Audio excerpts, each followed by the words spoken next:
Cocok. Ketika ada berita Bapak Haris Nawawi dimutasi dari Kepala KUA Kecamatan Polowali masuk sebagai Kepala Seksi Bimas Islam.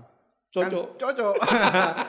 Tapi ketika ada orang meninggal, ada status kan tak boleh diujar. Itu masalah itu. Iya. Usia ideal menikah itu usia berapa sih? Ya. Kalau merujuk ke undang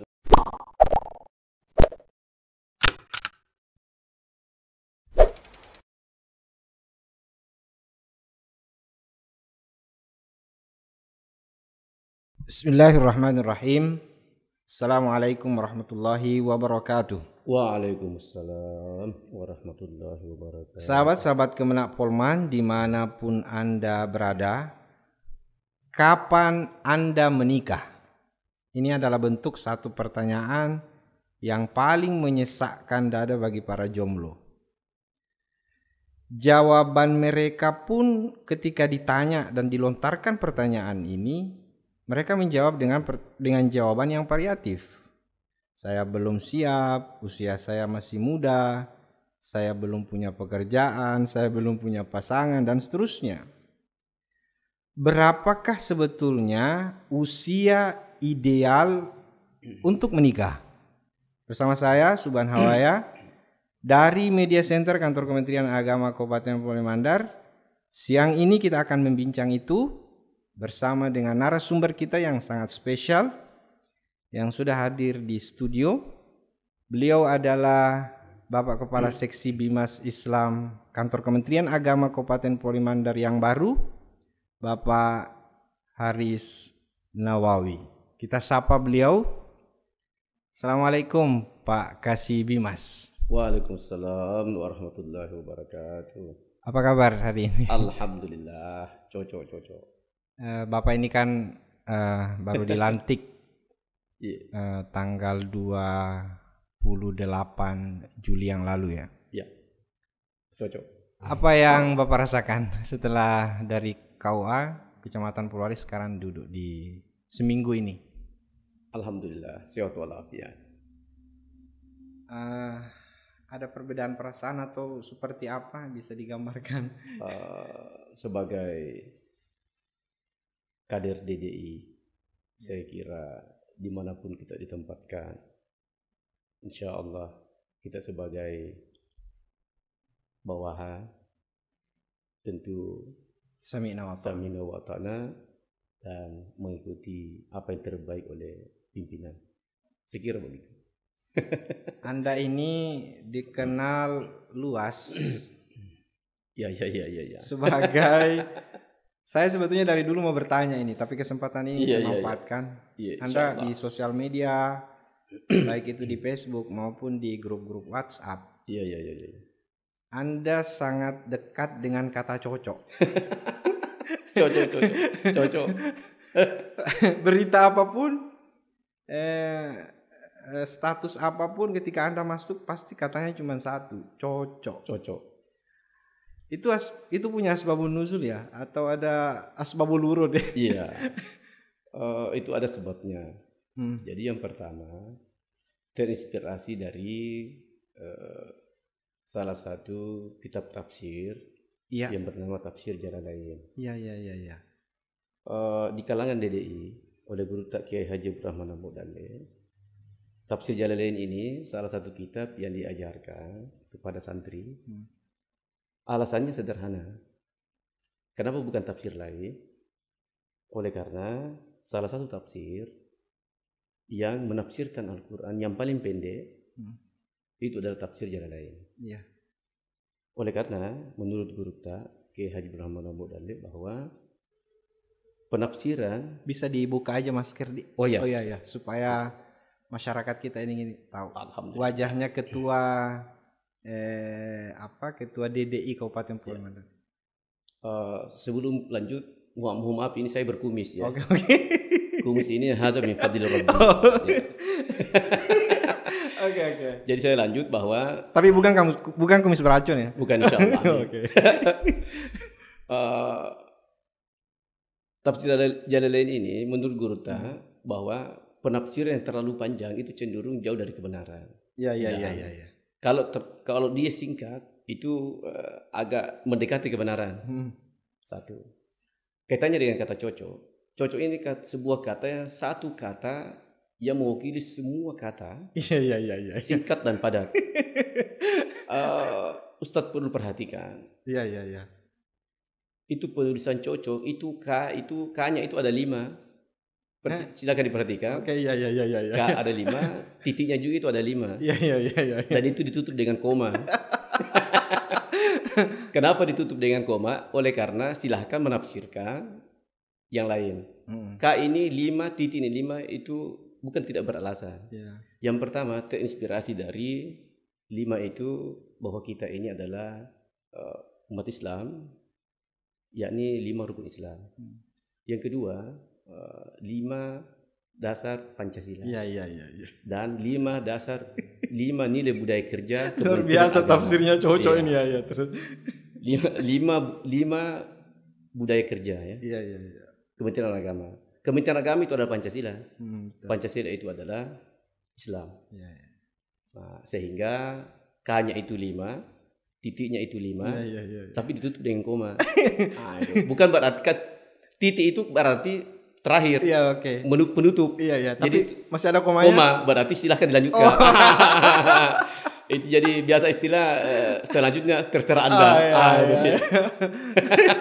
Jadi itu yang kedua. Ketika saya menulis kata cocok, itu saya tidak perlu lagi berpikir, minimal bagi orang yang saya komentari statusnya apakah di Facebook atau di WA, minimal saya hadir di situ. Seperti itu. Saya menyapa maksudnya begitu ya. Saya kira seperti itu. Jadi sangat sederhana. Dan kata cocok itu hampir semua hal masuk itu. Betul. Semua hal masuk. Cocok. Ketika ada berita Bapak Haris Nawawi dimutasi dari kepala KUA Kecamatan Polowali masuk sebagai kepala seksi Bimas Islam. Cocok. Tapi ketika ada orang meninggal, ada status kan tak boleh diucap. Itu masalah itu. Iya. Karena keterbiasaan menulis cocok. Atau ada musibah. Atau ada musibah dan sebagainya. Begitu ada status berduka, itu saya betul-betul harus konsen. Karena jangan sampai yang saya tulis di situ cocok. Jadi kan tidak masuk. Oh iya. Ya seperti itu. Tapi insya Allah kalau yang lain semua masuk. Insya Allah. Minimal saya menyapa maksudnya. Banyak orang bertanya ke saya, kenapa Pak Haris itu satu jika tanya? Iya oke, nanti podcast saya tanya beliau. Itu tadi, kalau saya berkomentar panjang, sama dengan menafsirkan Al-Quran terlalu panjang kata-katanya. Oke, siap. Sepertinya agak jauh dari kebenaran. Siap. Bukan berarti tidak benar, tapi ya cocok. Pak, saya panggil Pak Haris ya. Pak Haris. Supaya lebih dekat. Cocok. Atau Ustadz Haris, Ustadz Cocok. Pak Kasibi Mas, kembali ke awal. Ya. Banyak masyarakat kita yang bertanya, ini utamanya generasi milenial, anak muda kita. Ya.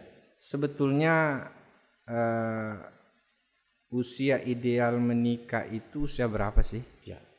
Kalau merujuk ke Undang-Undang Nomor 1 Tahun 74, usia pernikahan itu bagi laki-laki itu 19 tahun dan perempuan itu 16 tahun. Ya. Tapi oleh Undang-Undang Nomor 16 Tahun 2019, usia pernikahan bagi perempuan 19 tahun dan laki-laki itu 19 tahun. Disamaratakan. Ini oleh karena salah satu diantaranya menekan angka perceraian. Karena banyak orang yang menikah itu tidak dewasa. Nah, itu. Bukan umurnya yang tidak dewasa, tetapi mungkin sikap perilaku itu belum dewasa sesungguhnya. Dan ini salah satu penyebab tingginya angka perceraian karena usia itu. Sehingga sangat tepat kalau pemerintah sekarang ini menetapkan usia pernikahan itu 19 tahun bagi laki-laki dan 19 tahun bagi wanita. BKKBN sendiri kan juga punya standar usia. Ya, itu dari aspek lain. Mungkin dari aspek kesehatan. Ya. Kalau kita Kementerian Agama merujuk kepada undang-undang nomor nomor 16 tahun 2019. Nah, itu. Undang-undang terbaru itu tentang perkawinan. Jadi kalau ada orang yang menikah Ya. Di bawah daripada 19 tahun, entah itu laki-laki ataupun perempuan, Ya. maka itu bisa dianggap sebagai pernikahan dini. Jadi kan Dari sisi kacamata hukum positif tadi. dari kacamata positif, iya, tetapi sesungguhnya mereka tidak bisa menikah kalau tidak ada dispensasi dari pengadilan agama. Jadi usia pernikahan bisa saja mereka menikah belum sampai umurnya 19 tahun, tetapi kalau ada putusan dari pengadilan agama yang membolehkan mereka menikah, itu artinya mereka ini dicukupkan umurnya oleh pengadilan agama dan dianggap boleh menikah. Iya. Jadi dia tidak termasuk kategori pernikahan dini. Bapak ini kan menjabat kepala KUA berapa tahun? 7 tahun. 7 tahun di Pulau Wali. Dari Matakali, Binua, Pulau Wali. Berapa tahun terakhir di Pulau Wali? Terakhir di Pulau Wali sejak 2019, ya masuk tahun ketiga. Ya. Ini kan bukan kali pertama Bapak masuk kepala seksi di Kementerian Agama Kabupaten. Cocok. Dulu kan Bapak juga pernah jadi kepala seksi Penma. Ya. Nah, dari perjalanan Bapak sepanjang menjadi kepala KUA Kantor Urusan Agama Kecamatan, ya. Fakta-fakta itu ini khususnya ketika pemberlakuan 2019. Bapak kan di KUA Pulau Wali. Ya, betul. Ada banyak yang Bapak temukan di bawah 19. Banyak. Dan kenapa banyak? Karena ini kesadaran masyarakat kita ucapkan juga alhamdulillah. Oleh karena masyarakat Kabupaten Pulau Wali Mandar, khususnya Kecamatan Pulau Wali, ketika ada orang tua yang punya anak bermasalah seperti itu, ini dengan kesadaran melaporkan diri dan itu diarahkan ke pengadilan agama. Dan ketika ada dispensasi dari pengadilan agama, maka kita dari KUA itu memproses berkasnya. Jadi alhamdulillah ini karena kesadaran masyarakat kita di Pulau Wali Mandar itu tinggi, sehingga terdeteksi pernikahan di bawah umur 19 tahun itu. Apakah ketika orang mendapatkan dispensasi pengadilan, ya, menurut niat daripada undang-undang ini, substansi itu bisa tercapai, atau ini hanya pelarian dispensasi? Jadi seperti begini, ada beberapa hal yang menyebabkan orang menikah tidak sampai 19 tahun. Pertama karena kecelakaan. Ya, okay. Ini tidak bisa dihindari. Oke, siap. Ya. Tidak bisa dihindari kan kecelakaan mungkin karena pergaulan. Ya, kita tahulah sekarang ini dari masa ke masa pergaulan dan sebagainya itu tidak bisa dihindari adanya kecelakaan. Kecelakaan kalau motor dengan motor kecelakaan, mobil dengan mobil itu kepok. Kepoknya terkepok ke dalam. Punya ke dalam. Ya. Tapi kalau manusia yang kecelakaan kepok keluar. Ini cocok. Ini susah dihindari ini. Susah ya. Iya. Tapi yang namanya hukum selalu ada solusi. Ini kita syukuri, ini pemerintah kita Republik Indonesia selalu ada jalan keluar ketika ada masalah dihadapi oleh masyarakat kita.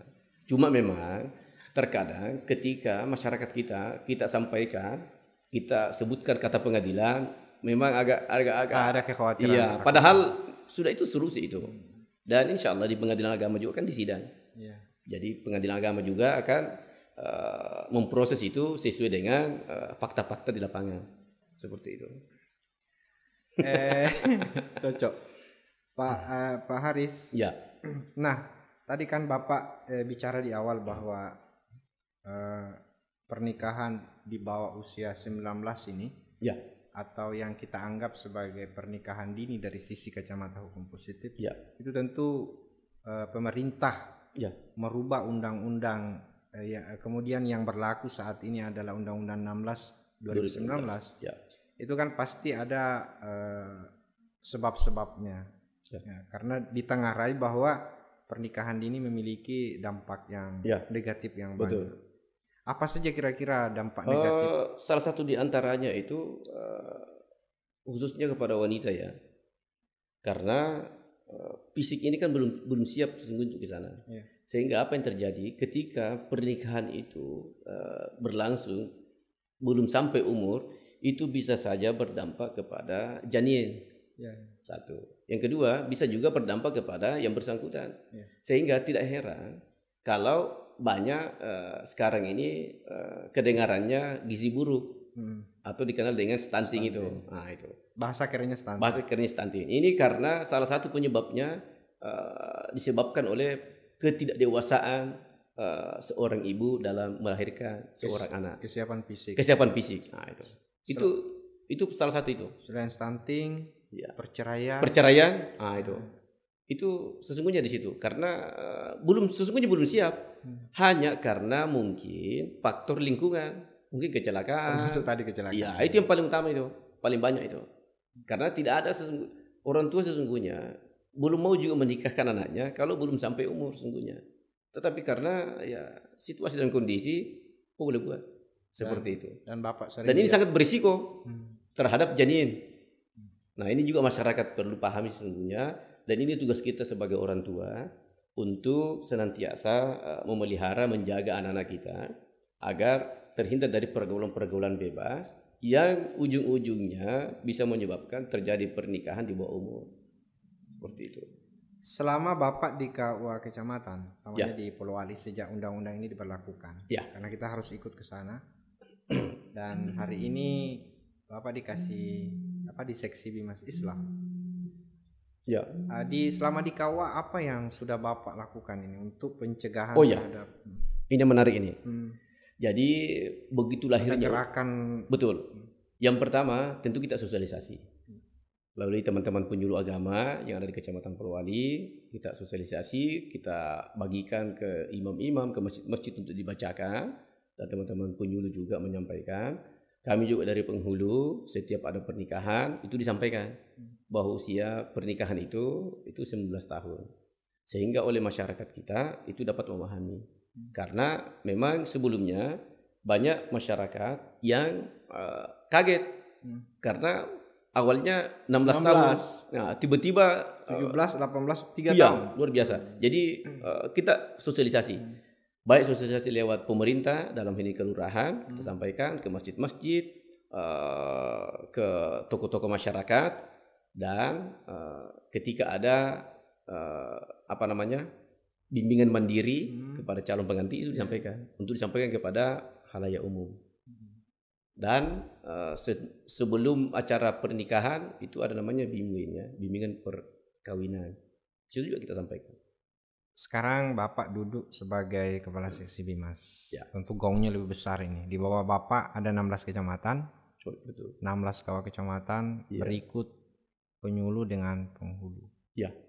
Tentu Kepala Seksi Bimas yang lalu ini sudah ada langkah-langkah untuk penerapan usia ini. Sekarang dari tanggal 28 sampai hari ini tanggal 5 ya. 5 Agustus satu minggu ini ada kontemplasi sudah mungkin dilakukan, penerawangan tentang program-program yang akan Bapak lakukan untuk khusus pendewasaan nikah ini. Jadi tentu saya melanjutkan apa yang dilakukan oleh Kepala Seksi yang lalu. Jadi sejak dilantik dan melaksanakan tugas, alhamdulillah yang sekarang kita lakukan ini, saya turun ke KUA untuk monitori. Sudah berapa hari ini? Sejak hari Selasa.